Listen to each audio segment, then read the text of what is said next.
So here we are, on September 30th, 2024, with the release of Chapter 271, Jujutsu Kaisen has officially concluded. It's over.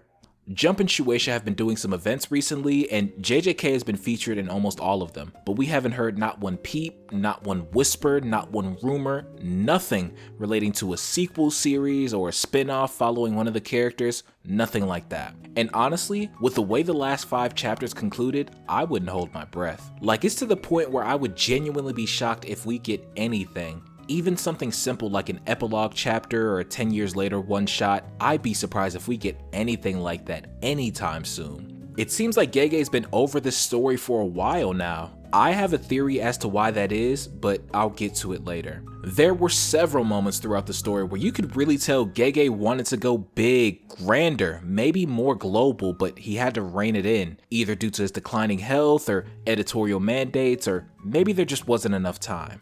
Jujutsu Kaisen is finished, but for the fans of the series, don't worry, it's not fully over yet. We still at the very least have 2 seasons of anime left. Based on how season 2 went, I believe we can expect a multitude of anime only scenes. For those of you that were upset we didn't get too many character interactions and things like that in the final arc, I believe the anime will deliver. I can almost guarantee it. Along with the anime, we'll be getting guides and data books. We'll get illustrations from Gege as JJK hits certain milestones, 7, 8 years. This one's kind of a reach, but I believe we can expect a movie or an OVA of some kind. I don't know exactly what it would cover. JJK's timeline is pretty tight, but I'm still looking out for it. But these are all outside things. These are outside companies using JJK. As far as Gege specifically is concerned, I suspect we won't be hearing much from him until the start of his next manga, which could be a long time. With all that said though, I'm still stuck wondering, is that it for Jujutsu Kaisen, for the heir to the throne, for the true successor to the big 3? No, it can't be.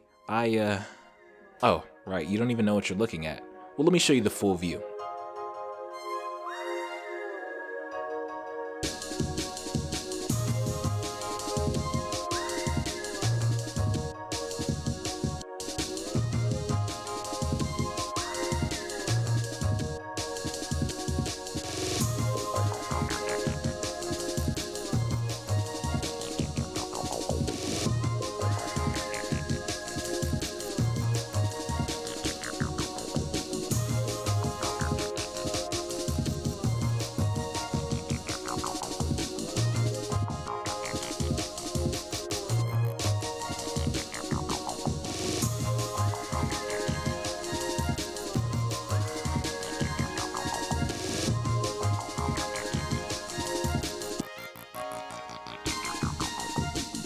Before we talk about the last chapter, the ending, let's talk about the arc that led up to that ending. And I'm sorry to all my JJK fans, but the Shinjuku Showdown arc was the weakest one of the entire series by far. As much as you might want to deny it, the Sukuna cycle was real. It was nowhere near as bad as TikTokers and YouTubers tried to make it out to be, but it was real and it was repetitive. The Gojo vs Sukuna fight was the peak of the entire series. Gege really got to flex his stuff with that one. Everything that you learn about every aspect of cursed energy in Jujutsu sorcery is on display here. Cursed technique reversal, amplification, binding vows, simple domains, literally everything you can think of, all present, all accounted for. Reading back through the story, you can tell Gege had this fight planned out from the very beginning. After that, it's up and down to say the least. Kashimo's fight was actually pretty good, and I feel like it served its purpose very well. This fight demonstrated that Sukuna and Gojo weren't just the strongest of their era, they were really the 2 strongest ever. Even people with the same title of the strongest are nowhere near those 2. Unfortunately, the rest of the arc shows us that as well. A little too much, honestly. Takaba and Kenjaku's fight was refreshing and pretty emotional. Of course, that ended up getting ruined later, but it still is one of the best fights in the series. And after that, after fight after fight, after loss, we get to the ending. Woof, that ending. And listen, the ending is not just the last chapter, it's the last 3. Before I dive too deep into that, I want to make this clear because I know people are going to misunderstand me. I love JJK. I was making videos on JJK before your favorite TikToker made their account. Everyone's been watching Jujutsu Kaisen this season, right? It's pretty great. From the settings to the And JJK is a huge part of the reason why this channel exists today. So when I say this is not coming from a place of hate, it's coming from a place of love. But the entire ending was terrible. I don't know how else to say it. There are barely any redeeming qualities or any closure. First of all, a few too many characters came back without serious injuries. Like, you mean to tell me the reigning king of curses, every sorcerer trembles and they run for cover when they hear his name. That guy killed less significant characters than Mahito. Yes, he was a prodigy, but at the end of the day, he was a baby curse who died before he was a year old. Despite that, despite his lack of experience, he killed Mekamaru, Nanami, and for a long time, we believe he killed Nobara. That's a pretty impressive showing, 3 major characters in the story. But Sukuna? Outside of Gojo, which was very, very well done, let me reiterate, who of significance did he kill fully? Choso? I mean, yes, he was very important, but you're gonna sit here and tell me, after getting hit point blank from Black Flashes by Sukuna, Maki is really completely fine? After this unspecified amount of time, we don't know how much time's passed. You're telling me Yuta got hit point blank by one of Sukuna's cleaves. He escaped to Gojo's body as a last option and got smashed on in there, and all he has to show for it is stitches on his head? No permanent consequences? I feel as though JJK did not go far enough with what it was trying to do. And that decision to bring back so many characters who had a perfect conclusion in the Shinjuku Showdown arc, that's going to impact the story as a whole. We are told that Jujutsu sorcerers aren't heroes. Yuji comes to the incorrect realization that Jujutsu sorcerers are cogs in the machine, disposable, whose only job is to exercise curses. But the story is almost scared to go too far in showing how disposable sorcerers can be. Other stories have this specific problem a lot worse, Naruto being a prime example. The world of Naruto is full of child soldiers fighting in different wars, fighting and dying in an endless cycle. But by the time the story ended, you look around, and almost all the friends Naruto grew up with, all of his teachers, his leaders, his senseis, almost everybody's alive, present and accounted for. That works for Naruto, but JJK was going for something else. Listen, that problem, the not enough characters died problem, as well as a lot of the other problems I've been seeing on Reddit, like the lack of character interactions, not seeing enough Hikari and Rame, no Heian era flashback, which we were never gonna get that, but these are all symptoms of a larger problem. The last 2 arcs, Culling Games and Shinjuku Showdown, were rushed in almost every aspect. Let's tackle everything. First, the stuff that doesn't matter. Just from reading the story, with my eyes, it was pretty clear that we were never going to be getting a Heian era flashback. Or, wait, am I reading this right? A flashback for Yuji? What do we not know about Yuji? I'm assuming the people who are asking for this are really asking for background on what happened to Yuji's mom and dad. But I think the scenes we did get were sufficient. Not great, not amazing, but it served its purpose. As many creators have stated, we were never going to see the merger. Even if Gege was in perfect health and there was no time constraints, we weren't going to see it. I don't hear anybody discredit Bleach because Aizen didn't become the Soul King or because Yuha didn't merge the 3 realms, and I've never heard a peep about Kaguya not turning everyone into Zetsus. If those things not happening don't take away from those stories, then the merger not happening does not take away from JJK. So, not too much going on there. What about the stuff that does matter though? Well, I hope you're ready. First, let's touch on a big elephant in the room. Almost everything to do with the clans was a complete miss. Like, wow, Gege, this is unbelievable. Let's start with the clan with the least amount of members, the Gojo clan. The one-man act in the most literal sense. It's not like the Gojo clan is just in the background or they don't have too much screen time like most of the characters. No, we literally don't know 2 things about the Gojo clan. We know Satoru Gojo's favorite food, his height, even his favorite anime, but we don't even know the name of his mother and father, how they feel about him being the strongest, how they feel about him carrying the clan on his back. We don't know how they feel about his death, if they know about his death, whether they're proud of him or not. Heck, we don't even know what's gonna happen to the Gojo clan now that he's gone. Are they gonna be booted from the big 3 families like the Zenin clan was supposed to be? Is another clan gonna take their place, or nothing? We don't know anything. But thankfully, we do know who the new successor of the new Shadow style is. And he's gonna get rid of the inherent binding vows. Thanks, Kusakabe. Terrible. After that is the Kamo clan, and we know a little more about them, but not that much more. Of course, we know the student, Noritoshi Kamo, and, well, I wouldn't say we know him, since we don't even know his name, but we know of his father, as well as his ancestor also named Noritoshi Kamo, who was really Kenjaku. Noritoshi Kamo, the student, is a pretty boring character after the 2 school fights, and we only get the bare minimum progression for him, so that's all I'll say on them. Finally, the only clan that's actually explored outside of 1 or 2 characters. The Zenin clan contains a shocking 11 named characters. 7 of them were vital to the plot, whether that's as a hero or a villain. Well, if it were me, I wouldn't count Toji or Megumi since they have no connections to the clan outside of their birth, and they barely interact with the other clan members. But 5 still isn't too bad. For those of you that actually read JJK though, I have a question. What is the ultimate fate of the Zenin clan? Megumi is the head, and with Maki around, they technically still have members, but what happens now that the dust is settled? Maki and Megumi literally had a full-blown conversation in 269, but nobody even mentioned the Zenin clan or the big 3 families even once. Instead, we had to talk in depth about the new Shadow style, simple domains, and binding vows. Great. I'm glad we know so much about that. Go, Meme! Take out the old successor, let's get Kusakabe in there. This is what we're dedicating our limited screen time to. Everything is just treated so lightly. Yuta, the person who looks up to and respects Gojo the most out of the whole cast, one of the only people Gojo asks anything of, is forced to defile his sensei's body, and at least to his knowledge, he's unaliving himself in the process to take out an underclassman. The conclusion to all of that? He's literally perfectly fine, fit as a fiddle, and Maki is mad in a joking way that he didn't do more during the Culling game. Do we know who the leader of the conservative faction is, the Jujutsu Inspector General? Do we even have a slight hint? Can we make a theory? We don't know the name of one higher up except Principal Gakuganji, that's it. Speaking of the higher ups in the conservative faction, they were killed, then what? Is that just it for them? I would say besides Sukuna, Kenjaku, and the special grade curses, the higher-ups are pretty much the secondary antagonists. Almost every event in the story is either directly or indirectly influenced by them.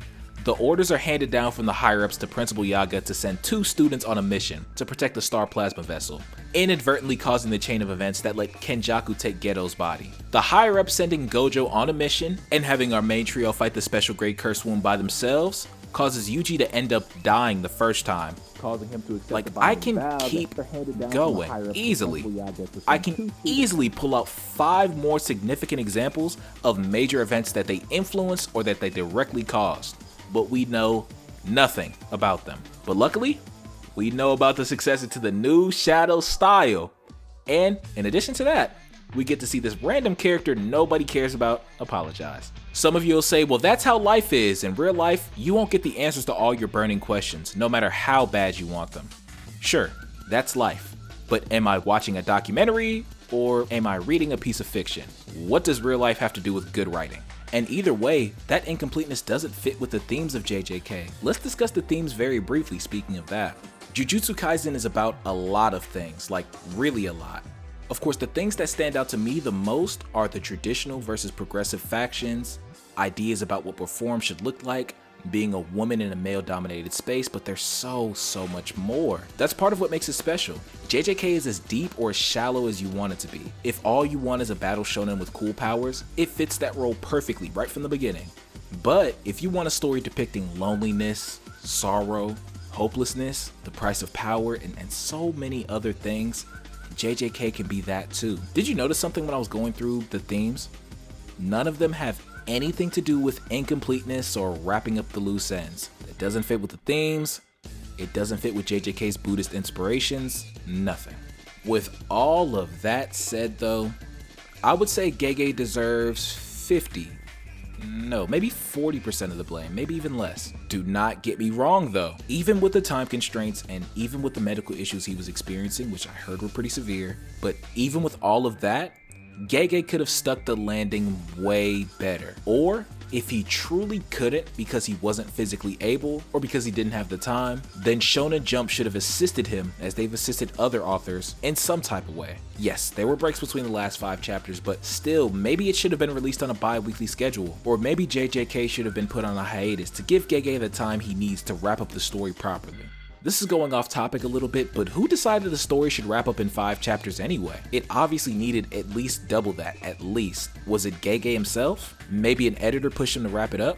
Or was it the higher-ups at Jump? Or a combination of the 3? This JJK ending, as well as the My Hero ending we just got, and a few others I've been unsatisfied with like Bleach, they're all indicative of a larger problem again. With the way manga is now, this weekly manga thing is kind of unsustainable. I'm going to say something kind of radical. Like, this is gonna sound absolutely insane, but I personally think Shonen Jump should be making the moves to abandon their weekly format. I know some of you are crying out, but how can it be weekly Shonen Jump if the series aren't coming out weekly? Well, easy. Let's just have them go to their original name they had when the magazine first came out. We'll go back to calling it Shonen Jump like mostly everybody already does. I'm halfway kidding. I know there's some real concerns to address, so let's address them. When I see other people with this opinion, the counter argument I see most is shonen isn't shonen if it's not weekly, and endings like this are just a consequence we have to live with.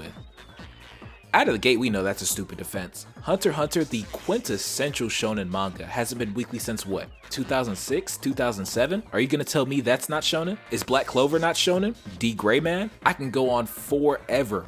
Literally, this weekly schedule is not intrinsic to shonen. This weekly format is just not sustainable, man. Whatever objections you can think of, just stop. Look, I think this illustrates my point perfectly, so let me show you this. Let's look at the art of manga around the time Shonen Jump first came out versus today. And no, we're not going all the way back to 1968. Let's give it a few years and look at something from 1972, that being Mazinger Z.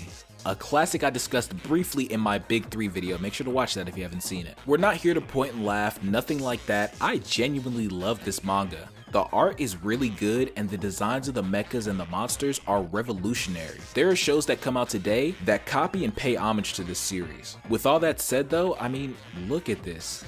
The motorcycle looks great, but the character designs are super simplistic. And even in chapter 1, which is supposed to be the story's best foot forward, the first impression that draws viewers in, half the pages are just speed lines and text boxes. Now, let's look at the first chapter of what most would call a mid-tier manga in Shonen Jump. Sakamoto Days. Man, y'all are gonna latch onto that just like the One Piece thing, huh? This is personally my favorite manga running currently in Jump, especially with JJK and My Hero being over, but sales-wise, this series is middle of the pack or even worse. And its greatest strength is its action scenes, not necessarily the art itself.